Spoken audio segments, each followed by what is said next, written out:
ஜீன்கள் அமைந்துள்ள இடம், அமைப்பு, செயல். ஜீனோம். டிஎன்ஏ மூலக்கூற்றாலான ஜீன்கள் குரோமோசோமில் குறிப்பிட்ட இடங்களில் காணப்படுகின்றன. டிஎன்ஏ மரபு தகவல்களை குறியீடு மூலம் ஒரு செல்லிலிருந்து மற்றொரு செல்லுக்கும் பெற்றோரிடமிருந்து சேய்க்கும் எடுத்துச் செல்கிறது.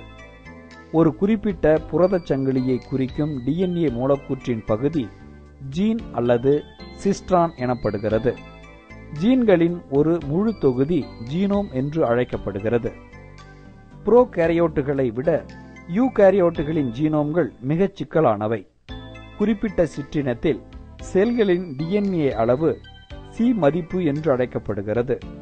புரோகாரியோட்டுகளை விட யூகாரியோட்டுகளின் டிஎன்ஏ அளவு அதிகம்.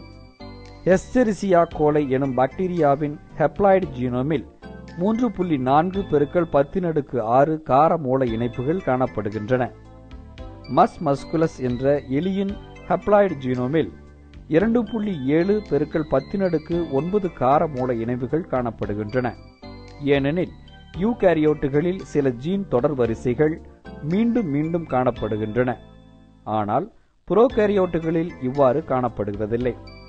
இவ்வாறு மீண்டும் மீண்டும் காணப்படக்கூடிய ஜீன் தொடர்ச்சி சேட்டிலைட் டிஎன்ஏக்கள் என்று அழைக்கப்படுகின்றன. சேட்டிலைட் டிஎன்ஏ சேட்டிலைட் குரோமோசோமிலிருந்து வேறுபட்டவை.